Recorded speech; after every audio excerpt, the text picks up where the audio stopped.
이제 철학을 하는 사람으로서 이렇게 능력주의 자체는 큰 문제가 없지만 어때 그것이 이제 우리 사회에서 지나치게 불평등을 만들어낸다. 뭐 이런 이제 이야기에 대해서는 좀 논란의 여지는 있다고 봅니다.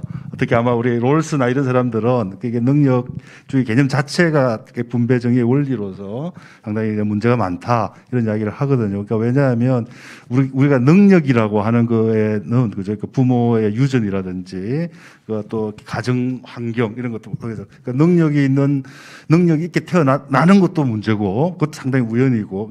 롤스는 자연의 로또 뭐 이런 표현을 썼죠, 그죠? 그러니까 그거 자체도 상당히 우연적인 그런 요소고 또 이렇게 유복한 그 과정 환경에서 자기의 능력들을 제대로 충분히 개발할 수 있도록 부모가 뒷받침해 주는 거 이것도 상당히 큰 영향을 미치는데 능력만으로 평가해서 능력에 따라서 분배를 한다라고 하는 것이 과연 정의로운 분배의 원리냐라고 하는 그런 이제 문제 제기가 있는데 어쨌든 이건 조금 더 철학적인 수준에서 우리가 이제 따져볼 문제이긴 합니다만 그러나 이제 여러 선생님들께서 이야기를 하면서 상당히 많은 이제 재미있는 이야기들을 해주신 것 같아요. 특히 이제 공통적인 이야기 중에 하나는 역사적으로 보면 그러니까 능력주의가 그러니까 뭐 음서제라든지 신분제라든지 이런 것들을 타파하는데 상당한 이제 기여를 해 왔음에도 불구하고 그러니까 오늘날에는 이것이 새로운 방식으로 다시 신분제를 공고화하는 그러니까 이게 능력주의의 어떤 규범적인 매력이라고 할까요? 이것이 사람들한테 소구력, 호소력을 갖는 이유는 이것이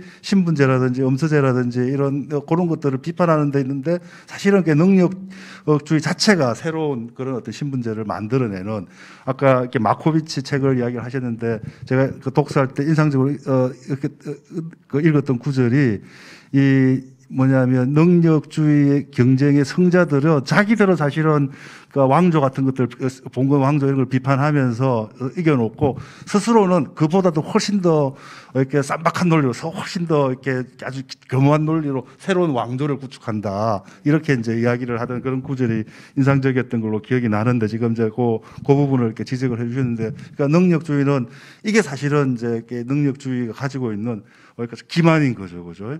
신분제를 비판을 한다라고 하면서 사실은 스스로 새로운 신분제를 낳는 이런 이제 모습들을 이야기를 하셨는데 자연스럽게 이제 지금 아까도 이렇게 이야기 나오면서 이 능력 말고 추 교수님도 그런 이야기 하시고 이렇게 이제 평등이라든지 필요라든지 또 다른 차원의 어떤 분배 원리가 필요하다 이런 이야기를 하셨는데 자연스럽게 이제 우리가 이렇게 좀 대안이라고 할까요? 능력주의를 넘어서서 그죠? 우리가 능력주의를 넘어서려고 하면 우리 사회가 어떤 노력들을 이렇게 해야 되느냐, 뭐 이런 이야기들 대안과 관련된 그런 이제 이야기로 넘어갈 수밖에 없을 것 같은데 우리 주 교수님이 계속해서 이제 복지 국가적인 조치들 이런 것들을 강화해야 된다 이런 말씀을 해주셨고 이 이야기를 조금 더 이어서 같이 우리 김 박사님이 조금 더 보충을 해주시겠어요? 예.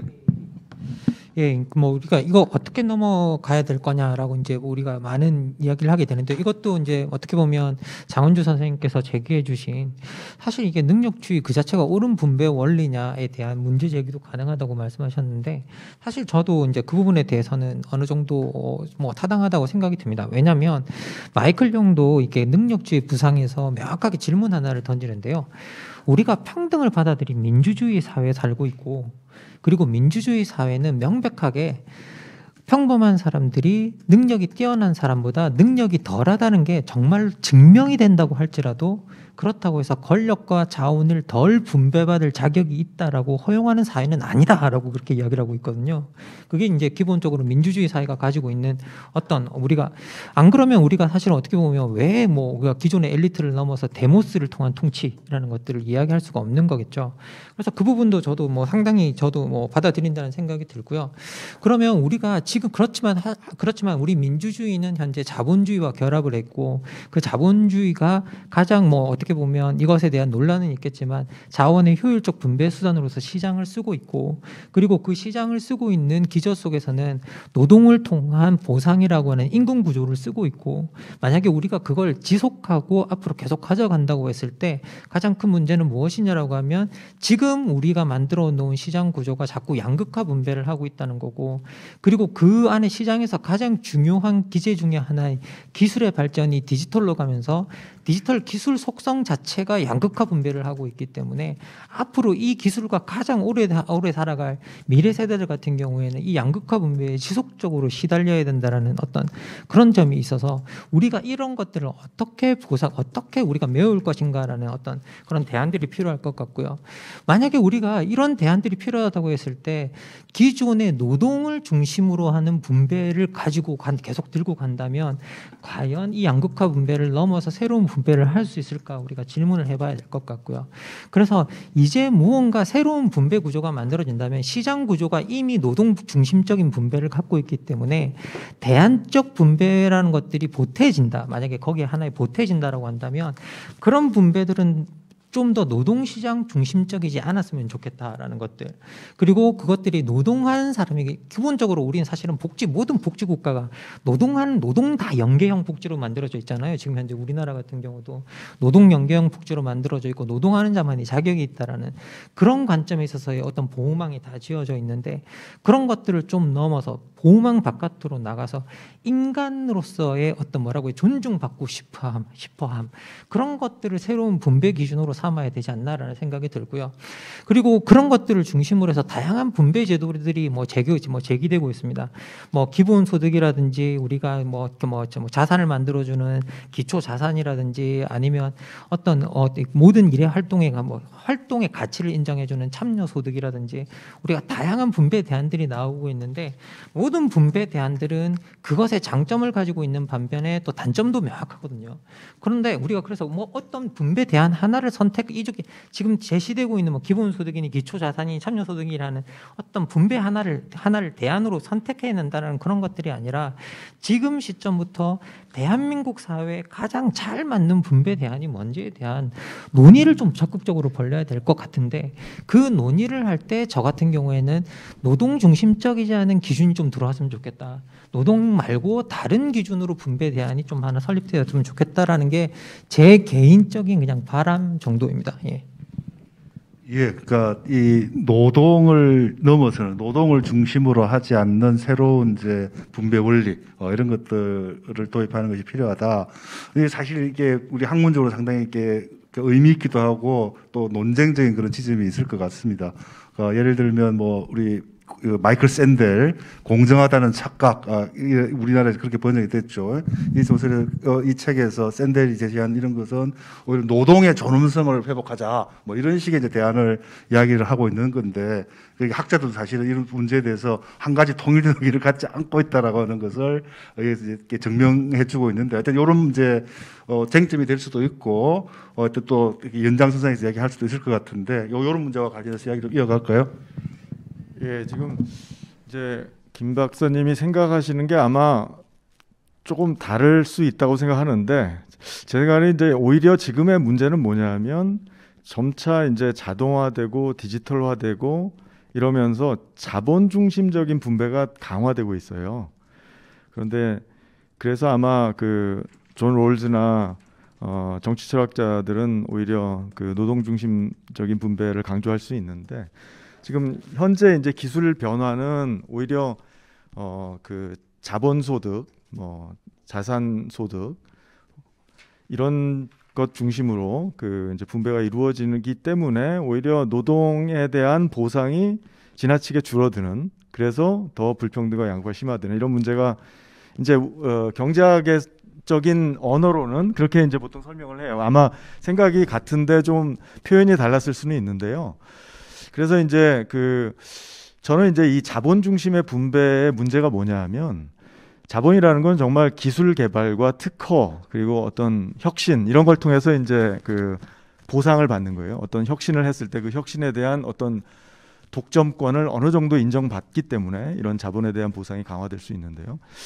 그런데 이제 여기서 주의해야 될 건 뭐냐면 이런 혁신들이 겉으로 보기에는 마치 혁신가의 아주 독창성이 만들어낸 하나의 결과처럼 보이지만 사실은 이 혁신의 80% 이 수치를 정하게 되는 건 좀 어렵지만 제 짐작으로는 한 80%는 인류가 지금까지 축적했던 지적 자산에 기인한 거거든요. 이런 인류가 지금까지 축적했던 지적 자산이 있었기 때문에 여러 실험실들에서 경쟁적으로 실험을 하다가 운 좋게 어떤 실험실에서 먼저 특허를 따내면 그 실험실이 독점적으로 그 권한을 누리는 거예요. 그 권한을 얼마나 줄지 이건 굉장히 논쟁적인 이슈고요. 그 과도하게 혁신가들에 대한 혁신에 대한 아니면 특허에 대한 지나친 독점권을 허용하는 것이 아닌가 하는 비판도 많이 있습니다. 잘 알려진 뭐 경제학자 스티글리츠 같은 사람들은 그 국제적인 어떤 특허권에 대한 조약이 너무 지나치게 선진국 중심적이다라는 비판을 많이 하고 있어요. 그래서 많은 기술 특허는 그냥 개방해도 괜찮은, 그렇다고 이제 이 특허권을 존중하자는 사람들은 그러면 누가 특허 개발하겠냐 하는데, 지금은 그러니까 개방해도 특허는 이루어진다는 경우 사례들이 있고요. 지금처럼 과도한 독점을 허용하지 않아도 충분히 이루어진다는 것이 많은 학자들이 공감하는 바이고요. 예를 들자면 과거 19세기 말에 우리가 잘 아는 이 과학기술의 혁명적 변화, 이거는 지금처럼 이 그 기업에서 돈을 대서 R&D에 투자하지 않았거든요. 그 당시에는. 지금은 기업에서 R&D 투자가 70% 정도가 기업에서 R&D 투자거든요. 그렇다면 돈이 안 돼도 학자들은 혁신을 추구한단 말이죠. 그러니까 과도한 혁신에 대한 보상을 옹호하는 주장은 너무 과장된 면이 많다고 생각하고요. 그래서 저는 이제 지금 자본에 대한 보상을 어떻게 이제 줄이느냐, 여기 이 부분은 지금 국제사회가 같이 공조하지 않으면 어렵습니다. 국제사회가 지금 사실 뭐 구글 텍스라든지 최근에 EU와 미국 사이에 어떤 조세와 관련된 어떤 공동 행동에 합의했잖아요. 그 중에 중요한 것이 이제 이런 다국적 빅텍 기업들의 어떤 이 독점적인 어떤 이윤 추구할 수 있는 권한들을 좀 국제사회가 어떤 합의를 통해서 조세로서 그 수익의 일부를 공공으로 환원하는 그런 조치에 합의한 것이죠. 그게 이제 구글 텍스고요. 앞으로 이제 이런 어떻게 보면 공공 자산으로부터 얻어진 혁신의 성과를 공공으로 환원하는 이런 협약들이 국제적으로 공조를 통해서 이루어지지 않으면 국가 간 경쟁 체제 속에서 이런 공공 환원이 이루어지기가 어렵습니다. 그래서 그런 노력들이 돼야 되고, 한 가지만 저 추가한다면 자본에 대한 보상이 과다해지고 이런 이제 기술 변화의 과정에서 불평등을 어떻게 줄이느냐, 너무 지나치게 조세를 부과하는 것이 적절하냐, 이런 이제 문제 제기들이 될 수 있는데요.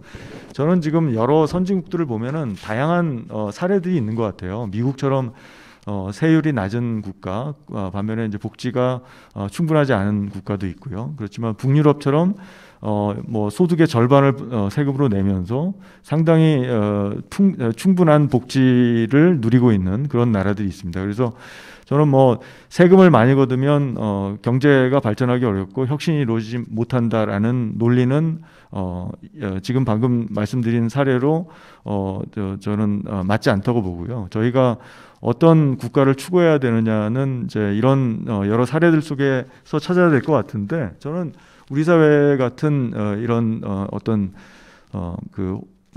다양성, 우리는 뭐 좀 호모지니어스 하잖아요. 우리 사회가 좀 인종적으로도 다양하지 않고 이런 사회는 그래도 복지를 확충해서 비슷한 사람들이 살고 있는 사회, 그 작은 사회에서 과도한 불평등을 국가의 개입을 통해서 줄이는 것이, 그래서 시장에서 발생되는 불평등을 국가의 개입을 통해서 상당 부분 해소해주는 그런 복지국가가 적절하지 않은가 하는 생각하고 있습니다. 예, 그 복지국가를 강조를 하시면서 이게 상당히, 근데 이제 제가 이야기를 이렇게 들으면서 느꼈던 것은, 아까 우리 이제 이 자본 중심의 자본에 대한 보상을 할 때 그 혁신을 보상을 하지만, 사실은 그 그런 혁신의 바탕이 되고 있는 그것의 80% 정도는 우리 인류가 지금껏 축적했던 그 지적인 자산이다. 그러니까 일종의 이거는 어떤 공유제고, 공유부고, 이렇게 무슨 커먼즈 운동 하시는 이런 분들은 뭐 공유지라고 이렇게 번역하기도 하나요? 일종의 그런 건데, 말하자면 이런 것들에 대한 분배는 어떻게 해야 될까요? 그런 분배 이야기를 하다 보면 또 이렇게 아까 우리 김만근 박사님 이야기해서 기본소득 이런 것하고도 연결되는 건데, 왜냐하면 이거는 우리 모두가 함께 공유하고 있는 자산이니까 우리 모두에게 거기로부터 나오는 수익은 우리 모두에게 이렇게 이제 나눠줘야 된다. 뭐 이런 식의 이야기도 할 수 있을 것 같은데, 그런 문제에 대해서는 어떻게 생각하시죠? 예, 저는요, 그 공유부에 대한 그러니까 공유부라는 용어보다는 저는 개인적으로는 그 카먼 오너십이라는 표현을 더 좋아하는데요. 이 지구상에는 지구상에 상당히 많은 카먼 오너십 재화들이 있죠, 그죠? 뭐 공기도, 뭐 해양, 그리고 이제 지적 자산도 마찬가지고요. 이 공유부를 쉐어하는 방법은 여러 가지가 있다고 봅니다. 그래서 하나의 방법은 공유부에서 부를 창출한 것을 전부 다 공공이 n분의 1로 사회가 나눠서 갖는다. 이것도 하나의 방법이고요. 저는 이것보다는 더 좋은 방법은 공유부에 대한 권리를 모든 시민들이 똑같이 보장받는 방식입니다. 그래서 이 권리를 보장받는 것은 이 권리를 통해서 돈을 벌든 아니면 이 권리를 통해서 미래 세대를 위해서 투자하든, 이거는 권리를 어떻게 행사하느냐의 문제거든요. 근데 너무 기본소득을 강조하다 보면 이 권리를 돈을 버는 데 써야 된다라는 식으로 판단하게 되면 그건 좀 잘못된 거라고 생각해서, 저는 이 권리 행사의 방식은 그 개인의 어떤 시민의 기본권에 맡겨야 된다고 생각하고요. 그래서 저는 복지를 확충하는 것도 그 권리를 행사하는 하나의 방법이라고 생각합니다. 예, 우리 김 박사님은 기본소득, 기본자산, 기초자산 이렇게 이야기하셨고, 우리 이제 주 교수님은 이렇게 조금 다른 어떤 방식의 복지 확대 이런 것에 이렇게 추구 이야기를 하셨습니다만, 근데 기본 방향은 사실은 이게 서로 통하는 그런 문제일 것 같은데, 여기서 우리 목광수 교수님께서 좀 더 이런 대안적인 문제, 대안에 대해서 좀 더 이야기를 해주실 수 있을까요? 네, 그러니까 보통 철학자들이 어디 가서 이제 제가 토론할 때나 이렇게 이야기할 때 너무 뜬구름 잡는 이야기를 한다. 그러니까 좀 더 이제 구체적인 얘기를 해라.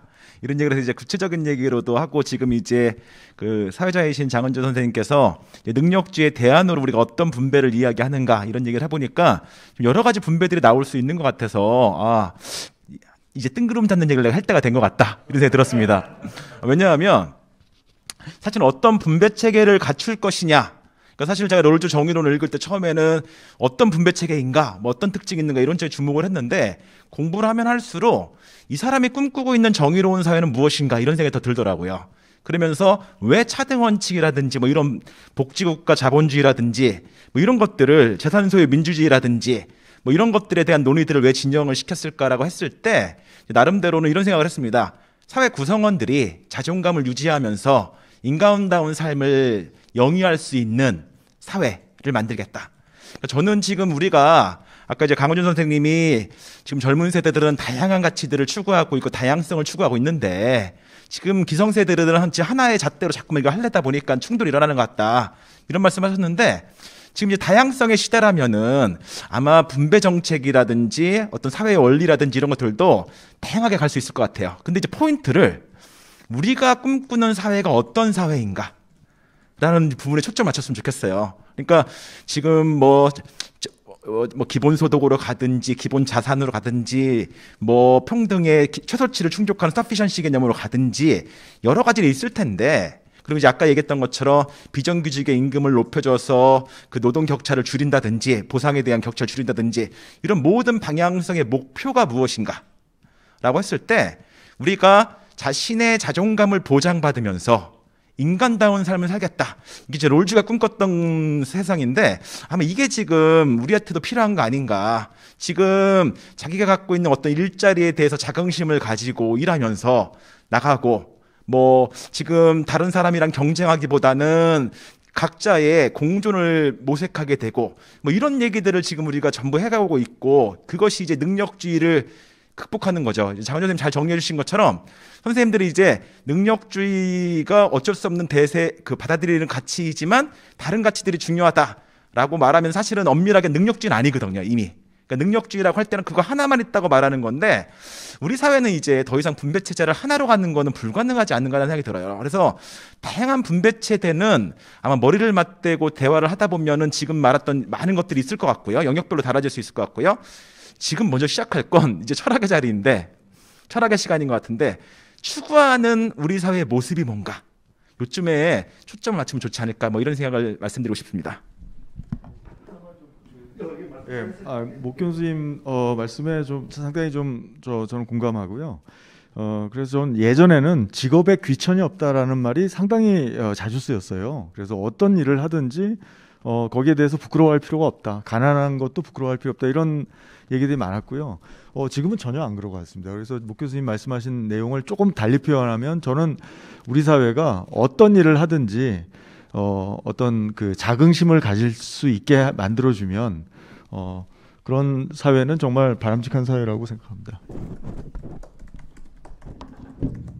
뭐 지금까지 많은 말씀하신 것처럼 능력주의 그 자체에 대해서도 뭐 많은 논의를 할 수 있게, 특히 지금까지 얘기했던 것처럼 한국 민주주의가 위계적 카르텔화되면서 사실은 능력주의라는 외피를 쓰고 현상을 유지하는 논리로 능력주의가 사용되고 있기 때문에 많은 문제가 있다고 저는 생각을 하고, 앞서도 말씀드린 것처럼 능력주의 자체만 두고 얘기하더라도 시험과 같은 그런 아주 단일한 잣대로 평가되는 능력이 아니라 각자의 다른 능력을 존중하는 방식으로 능력주의가 좀 확장돼야 된다고 생각하거든요. 이제 아까 김만곤 선생님도 비슷한 말씀하셨지만 우리 그 문재인 정부 초기에 우리가 이제 인천공업공사 얘기만 하지만 사실은 학교 현장에서 기간제 교육 선생님들의 그 정규직화 문제에 대해 심각한 논쟁이 있었고 결국은 그게 좌절됐거든요. 근데 당시 많은 논리들이고 실제로 지금 4대 다니시는 분들이고 선생님들하고도 얘기해봐도 다 비슷한 논리를, 왜냐하면 임용고시가 너무 힘들기 때문에 10년, 20년 거기서 기간제로 근무하시면서 실제로 능력을 인정받은 사람조차도 그 능력을 인정하지 못하겠다는 거거든요. 그러니까 모든 능력이 시험으로 환원되는 것 자체가 저는 문제라고 생각을 하고요. 그래서 모든 사람이 사실 뭐 펀드 매니저가 될 필요도 없는 거고, 모든 사람이 대학 교수가 될 필요도 없는 거고, 뭐 의사, 전기공, 배관공 어떤 직업을 선택해도 자기가 최선을 다한다면 그 속에서 존엄을 가질 수 있는 삶을 살 수 있는 사회로 만들어 가야 된다라고 선생님 생각을 합니다. 그렇죠? 그런 관점에서 본다면 좀 서로 다른 가치, 사회적 가치들이 상이한 기준에 의해서 그리고 근거에 의해서 평가되고 좀 인정되는, 분배되는 그런 복합적인 그런 평등이라든지 이런 개념으로 좀 확장돼야 되지 않느냐, 능력주의는, 그런 생각을 좀 해봤습니다. 아니, 제가 그 주 교수님도 말씀하시고 그래서 제가 그냥 그 말을 한마디만 더 보탠다면요, 주 교수님께서 정말 좋은 말씀해 주셨는데 어떤 일을 해도 자부심을 가질 수 있는 어떤 그런 사회를 만들어주는 게 상당히 중요하다고 하셨는데, 지금 우리가 가는 방향은 반대인 게 되게 명확한 것 같아요. 특히 우리 뭐 온디맨드 경제에 들여다보면 청소 배달 심부름하는 어떤 그런 플랫폼들이 엄청나게 많이 늘어나고 있는데요. 그런데 그 플랫폼에 들여다보면 그 플랫폼 종사자들이 전부 다 사장님으로 계약을 하고 있습니다. 그런데 이게 흔히 말하는 독립사업자, 뭐 좋은 말로는 독립사업자인데 사장님으로 계약을 시켜서, 사장님으로 계약을 시키는 이유는 되게 명확하거든요. 첫 번째, 노동상권을 줄 필요가 없고, 두 번째, 거기에 해당하는 사회보험을 제공할 필요가 없습니다. 그래서 전통적으로 우리가 아날로그 기기 시대 때 만들어 두었던 노동자를 위한 보호 체계망을 디지털 경제들이 상당히 다 그러니까 허무는 방식으로 만들어지고 있습니다. 그런데 어떤 직업에 대한 자존감이나 이런 것들은, 내가 하는 일에 대한 자존감은 내가 보호받고 있다라는, 이 일을 함으로써 보호받고 안전하다는 곳에서 사실은 나오거든요. 그런데 그런 안전망을 벗겨내는 방식으로 우리가 재구축되고 있기 때문에 상당히 큰 문제라는 생각이 들고요. 그리고 제가 뭐 이제 기본소득이나 다양한 대안에 대해서 말씀드렸는데, 아까도 처음에 말씀드렸던 이 내용의 제일 중요한 포인트는 이 중에 하나가 더 옳은 게 아니다라는 거. 그래서 우리가 정말 필요한 게 뭔지를 우리가 논의를 해야 될 시점이다라는 것. 그리고 이 모든 대안이 아닐 수도 있는 거죠, 사실 생각해 보면. 그러면 우리한테 맞는 분배 체계가 뭔가를 지금부터 이야기하기 시작하지 않으면 안 될 시점에 온 것 같다라는 거. 그래서 이 이야기를 좀 할 수 있는 그런 것들이 그런 계기들이 좀 만들어졌으면 좋겠다라는 생각입니다. 예, 이렇게 지금 이제 또 여러 선생님께서 이렇게 특히 이 자존감, 자긍심 이런 것들을 유지하면서 인간답게 살 수 있는 그런 이제 사회가 돼야 된다, 이렇게 이제 이야기를 하셨는데, 이게 이제 마이클 영도 그 원래 능력주의 문제 제기를 하면서 이렇게 능력주의 핵심 문제로 가치의 협소화 이런 표현을 썼던 걸로 제가 이제 기억이 나는데, 특정한 하나의 어떤 잣대 이런 것만으로 좋은 삶을 평가하는 이런 것들이 이제 심각하게 문제다. 다른 식으로 표현을 하자면 특히 경제적인 생산 같은 데서 경제적인 그 이윤을 많이 산출해내는 그런 것 자질만이 높이 평가되는 이런 것이 이제 심각한 문제다. 그렇게 이제 이야기를 했던 걸로 기억이 나는데, 근데 이게 사실은 조금 따져보면 이렇게 조금 이제 또 제가 볼 때는 사회자로서 논의를 더 깊이 가기 위해서 문제를 제기를 하자면 조금 더 심각한 문제가 있을 수가 있는 것이 제가 어떤 책을 읽다 보니까 아까 이렇게 이 자유주의 사회에서는 이렇게 다양한 좋은 삶에 대한, 영어로 good life인데 다양한 좋은 삶을 추구할 수 있게끔 보장하는 것이 자유주의 사회의 가장 기본적인 원리인데, 실제로는 보면 대부분의 사람들이 good life, 그러니까 상품 삶, 더 많은 상품을 소비하면서 사는 그런 삶을 good life가 아니고 good life를 추구하고 있는 거 아니냐. 대부분 사실은 다 너무 획일화되어 있는 것 아니냐. 뭐 이렇게 지적을 하는 그런 것들이 기억이 나는데, 근데 이게 이제 왜 중요하냐면, 그런 이제 가치를 협소화를 벗어나서 가치를 다양화하고 다양한 이제 좋은 삶에 대한 추구 이런 걸 사회가 존중하고 인정하는 것이 필요한데, 이게 현실적으로 그러니까 물질적인 차원에서 아까 우리 보상의 격차 이런 표현을 김만근 박사님이 쓰셨지만, 보상의 격차와 관련해서 이게 물질적인 차원에서 이것이 그러니까 물질화되지 않으면 안 할 때, 그러니까 말로만 너 그 돈은 못 벌지만 네가 하는 일 참 이게 소중해, 가치 있어, 이렇게 이야기하는 걸로는 사실 이 문제가 해결되지 않을 것이다, 그런 생각이 든단 말이죠. 그다음에 이렇게 이제 추상적인 철학적인 수준에서 우리가 이제 뭐 앞으로 이런 방향으로 가야 된다, 이런 정도를 넘어서서 좀 더 구체적으로, 그러니까 좀 더 공정한 사회, 좀 더 정의로운 사회, 이런 것들을 이렇게 이제 실현을 하기 위해서 우리가 할 수 있는 뭐 정치적이거나 문화적이거나 뭐 이런 어떤 이제 노력, 이런 것들이 어떤 게 있을지요. 뭐 그런 부분에 대해서 좀 이야기를 시작을 해볼까요? 네, 좀 간단하게 저도 하나 말씀드리겠습니다. 아까 뭐 간단하게 저도 말씀드렸지만, 예를 들면 비정규직 같은 경우는 제가 알기로는 주유 교수님이 좀 답을 좀 주시면 더 좋을 것 같은데, 제가 알기로는 유럽에서는 같은 직종의 경우에 비정규직을 하는 경우에는 예를 들면 직업의 안전성이 없기 때문에 조금 더 수당을 더 주는 경우로 알고 있거든요. 그 경기도에서 그걸 도입해서 좀 하려고 했던 걸로 좀 알고 있습니다. 내가 만약에 비정규직을 선택해서 한 두세 개 열심히 살아서 나는 좀 자유로운 삶을 살겠다 만약에 한다면, 그렇게 열심히 사는 사람한테는 적당한 보상이 와야 되지 않겠습니까? 근데 문제는 한국 사회는 전혀 그렇지가 않다라는 거죠. 이미 정규직 비정규직도 또 다른 계급 사회로 굳어졌기 때문에 청년들 입장에서 볼 때는 내가 저 부분을 통과하지 않으면 내 삶이 보장되지 않는다라는 그런 불안감, 아까 말씀하신 그 속에서 지금 이 공정성 문제가 폭발하고 있다라고 생각을 합니다. 그래서 저는 이 복지 체제의 문제가 결국은 대단히 중요한 문제가 아닌가, 이런 생각을 해봤습니다. 그러니까 이 비정규직 자체를 설사 없애지 못하더라도 뭐 비정규직이니까 정규직보다 더 많은 더 좋은 대우를 해주는 게 맞다. 예를 들면 그런 식으로 가면 이제 이런 이제 능력주의 이런 문제들을 해결할 수 있는 구체적인 정책적인 대안 이런 것들이 될 수 있을 것이다. 뭐 이게 또 다른 추 교수님 먼저. 저도 공감합니다. 우리 사회가 지금 가장 큰 문제는 비정규직의 정규직화는 상당히 힘든 것 같아요. 지금 뭐 전 세계적으로 비정규직이 늘고 있는 추세이기 때문에. 근데 그래서 정책에 좀 초점을 지금 방금 말씀하셨듯이 비정규직과 정규직의 격차 해소. 그래서 하나의 방법으로 지금 말씀하셨던 그런 방법이 있죠. 비정규직에는 공정 수당을 주는 거죠. 그래서 좀 그 직업의 불안정성을 보상해주는 임금으로, 그건 좋은 방법인 것 같고요. 그걸 이제 어떻게 강제할 수 있는 방법은 없을 것 같고, 그걸 이제 어떤 식으로 지켜지게 할 것인가에 대해서 좀 고민을 많이 해야 될 것 같은데요.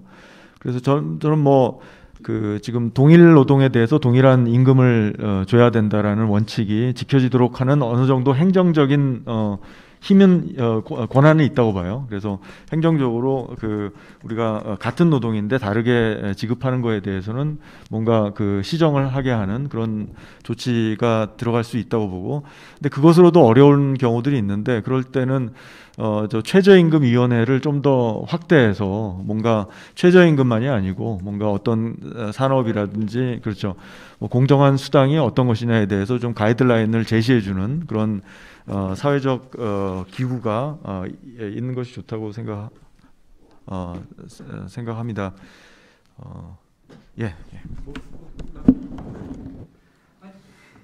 뭐 이렇게 저는 뭐 제가 생각하는 걸 거의 다 말씀드렸다고 생각이 드는데요.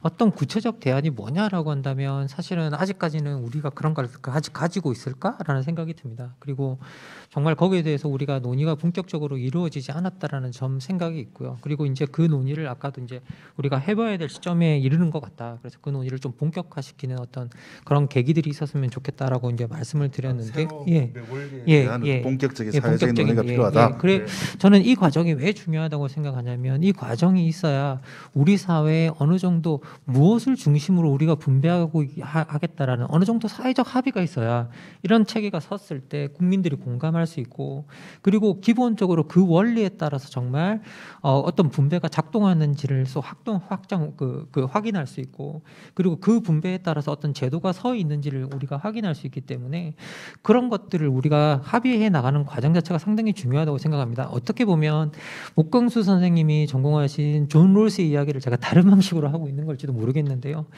사실은 그런 과정들이 우리가 어떤 저는 그 과정을 공유한다는 것 자체가 롤스가 말하는 공정성이라고 생각하고요.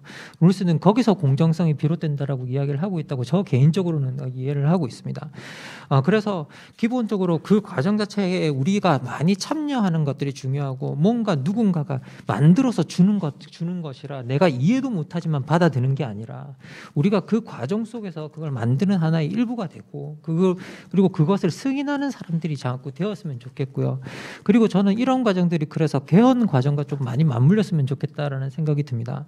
왜냐하면 결국은 우리가 어떻게 분배할 것인가는 한 사회가 가지고 있는 아주 중요한 정의의 원리이고, 그런 것들에 대한 어떤 그 분배의 원리나 뭐 토지를 어떻게 활용할 것인가, 뭐 여러 가지 다양한 그런 것들의 아주 대원칙들, 큰 원칙들 같은 경우에는 우리의 가장 최상위법이라고 부르는 헌법에 규정하는 과정이 되게 중요한 것 같고요. 그리고 그것이 문서로서 글자로 남는 게 중요한 것들이 아니라 그 문서로 글자로 남기기 위한 과정 속에서 우리가 참여하고 합의하고 토론하는 그런 과정이 훨씬 더 중요하게 여겨져야 된다는 생각.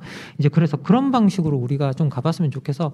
저는 그래서 이게 단순한 어떤 기구를 만들고 이런 것들이 아니라 그것이 하나의 국가의 중요한 분배 지표를 만드는 어떤 그런 하나의 전체적인 과정이 되었으면 좋겠다. 이게 국가뿐만 아니라 미디어 이렇게 다 결합되어서 우리가 정말 그 안에서 좀 처절한 논쟁이 있다고 할지라도 그런 과정을 거쳤으면 좋겠다라는 생각이 듭니다. 예, 아주 심각한 그런 제안을 하신 것일 수도 있는데, 사실은 이거 지금 우리 이 공정이 지금 우리 사회에서 이 문제가 되어서 그것에 반응을 하면서 우리 이제 학자들이 모여서 몇 차례에서 이런 논의를 하는 것 자체가 사실은 우리 사회가 채택해야 될 바람직한 분배 정의의 원리는 어떤 것이냐, 이런 것을 논의하는 그런 이제 출발점이다. 논의 시작된 논의다. 이렇게 이제 이야기를 할 수가 있을 텐데, 우리 김만권 박사님께서는 이런 시민 참여를 통한 그런 논의 결과가 이렇게 헌정화될 필요가 있다, 이런 주장까지 이렇게 하셨는데, 그만큼 이제 그렇게 되려면 우리 사회적인 합의가 이런 것들이 실제로 일어나야 될 텐데, 그러니까 과연 이제 그런 합의가 있을 수 있을지 이제 걱정이 되는데, 왜냐하면 아까 우리 강 선생님이나 이렇게 주 선생님께서 비정규직에 대한 뭐 아까 공정수당 뭐 이런 개념을 쓰셨는데, 이런 그런 것뿐만이 아니라 우리 사회에서 그동안 우리 다양한 차원에서 이른바 이제 차별 시정 조치라고 그러죠. 어퍼머티브 액션이라고 하는 거. 그러니까 이제 여성 할당제라든지, 우리 대학 입시 같은 데면 지역 균형 발전 이렇게 해가지고 우리 이제 농어촌 출신 학생들에 대해서 가산점을 줘가지고 서울대 같은 데서 특별히 이제 그 보상을 하는, 그 배려를 하는 그런 이제 제도를 운영해 오고 있는데, 사실은 우리 청년 세대들이 제일 이해 못하는 게 그런 것 같아요. 우리 이준석 대표가 정글 속의 경쟁만이 공정하다 이렇게 이야기를 하면서도 공적 대상으로 삼았던 게 바로 그런 식의 어떤 차별 시정 정책들이었던 것 같거든요. 우리 서울대생들도 뭐 자기들끼리 그런 이제 무슨 대화방에 직윤충, 저는 깜짝 놀랐어요. 그런 개념들을 쓸 수 있다라는 것 자체가, 어떻게 사람을 벌레로 그렇게 이제 묘사를 하면서 그렇게 모욕을 하는지 모르겠다라, 서울대생들이 이제 그러고 있단 말이죠. 뭐 아주 일부겠지만, 근데 어쨌든 이런 식으로 어쨌든 우리가 어느 정도 사실은 뭐 미국이라든지 다른 사회에서 불평등을 완화하기 위해서 필요한 조치다라고 해서 이렇게 도입했던 그런 어떤 조치들, 물론 그런 미국 사회나 이런 데서 끊임없이 이제 문제가 제기되고 있는 거긴 하지만 우리 사회에서 상당히 그런 조금은 어떻게 보면 야만적인 방식이라고 할까요? 그런 방식으로 이런 문제 제기가 되고 있는데 이런 부분에 대해서 어떤 식으로 우리가 이렇게 접근을 해야 될까요? 우리 전공자로서 목 교수님 먼저 이야기 좀 해주실 수 있을까요? 아니, 뭐 저는 지금 앞에 이제 얘기했던 것부터 먼저 좀 얘기를 드리고 싶은데요.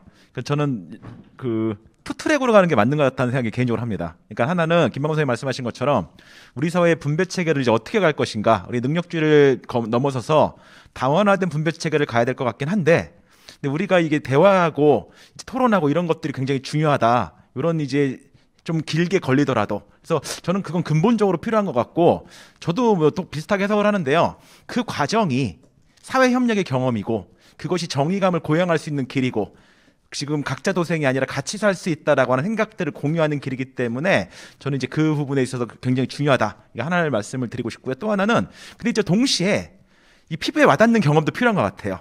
실질적인 부정의 제거가 필요해서 아까 이제 강훈준 선생님이랑 이제 두 분 선생님께서 주병기 선생님께서 말씀하셨던 것처럼 임금 격차를 해소하는 문제. 저는 이거는 서피션시 개념으로 접근할 수 있지 않을까 싶은 생각 개인적으로 들어요. 그러니까 최소치를 충족하는 거. 그러니까 이게 기본소득이 아니라 일을 하고 사람들이 노동을 했을 때에 동일한 거에 대해서 동일하게 대우한다는 비례 원리도 적합하고, 이게 좀 어려울 수는 있을지 모르겠지만 저는 잘 그 부분에 대해서는 전문가들이 좀 하셔야겠지만 그 방법으로 이제 비정규직을 갖추더라도 인간다운 삶을 누릴 수 있는 그런 경험들을 하게 한다. 이게 전 중요하게 생각하는데, 이게 아까 우리가 이제 학교라고 하는 것이 10년 동안 살면서 이제 공존의 경험이 아니라 오히려 이제 정글의 경험만 했다, 이런 얘기를 했는데, 제가 이제 교육에 대해서 고민을 하면서 교육 내에서는 해결이 안 되는 것 같더라고요.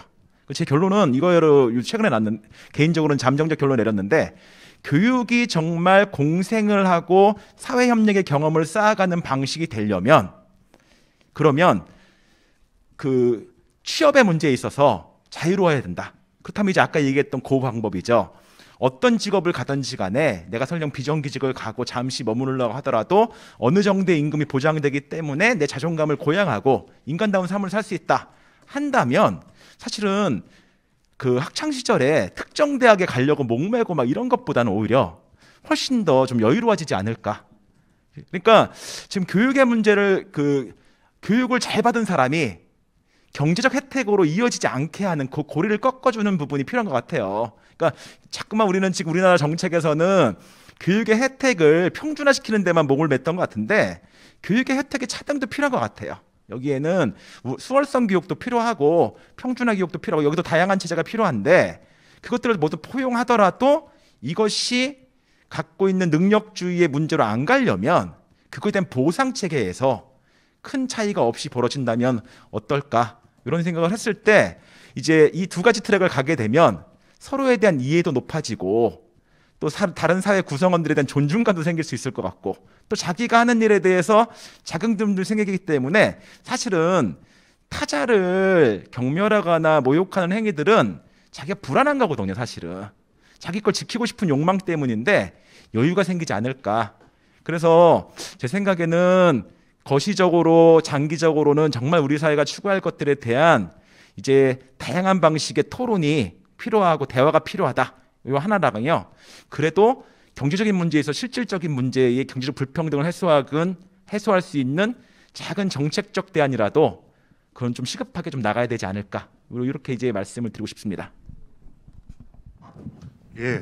근데 이제 저는 이제 아까도 문제 제기를 했지만 사실 이런 이제 시도들에 대해서 우리 사회에 이렇게 강한 이제 반발 이런 것들이 이렇게 있는 게 또 현실인 것 같아요. 이거를 이제 해소해야 되는 그런 문제가 제기되는데, 아까 그 교육의 혜택하고 경제적 보상 이것들을 너무 직접적으로 연결시키지 말자 뭐 이런 이제 취지의 말씀을 주셨는데, 그 작년이죠. 그 마이클 샌델의 공정하다는 착각이라는 제목으로 번역된 책에 그 대안들을 이야기를 하면서 대학 입시, 특히 명문대 입시를 추첨제로 하자 이런 제를 하고, 우리 그 JTBC에서도 한번 차이나는 클래스가 거기 나와서 그런 이야기를 했는데, 제가 만나보고 개인적으로 경험을 해보면 많은 독자들이 제일 황당한 제안이다.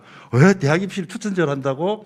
사실 그 방송 들은 분들도 그걸 아주 황당해 하더라고요. 그러니까 그거는 우리 현실에서 보면 너무 먼 이야기 같아 보이는 거죠. 사실은 뭐 미국에서도 그게 이상적인 이야기일 건데, 그러니까 성적 순으로 학생들을 뽑는 게 아니라 일정한 수학 능력만 되면 다 이렇게 수용을 해서 죄송합니다. 다 수용을 해서 그 중에서 일정하게 추첨으로 그냥 뽑아버리자. 그러니까 명문대 입학이라고 하는 것하고 이렇게 이제 이 성적하고 이 관계를 갖다 끊어버리겠다라고 하는 그런 어떤 이제 제안이었음에도 불구하고 그 공감을 못 얻어요. 뿐만이 아니라 이렇게 지금 우리 그 야당 후보께서는 지금 뭐 최저임금 이런 거 폐지하자 이렇게 주장을 하시고 이렇게 하는데 어쨌든 지금 이게 우리가 아까 기본소득 이야기도 했습니다만 아주 자연스럽게 이 주제가 지금 이제 우리 정치적인 현안과 연결될 수밖에 없을 것 같아요. 어쨌든 좋든 나쁘든 뭐 올바르시든 않든 그러니까 이번 대선에서도 이렇게 공정이 이제 화두가 되고 야당 후보든 여당 후보든 다 이렇게 공정을 이야기를 하고 있단 말이죠.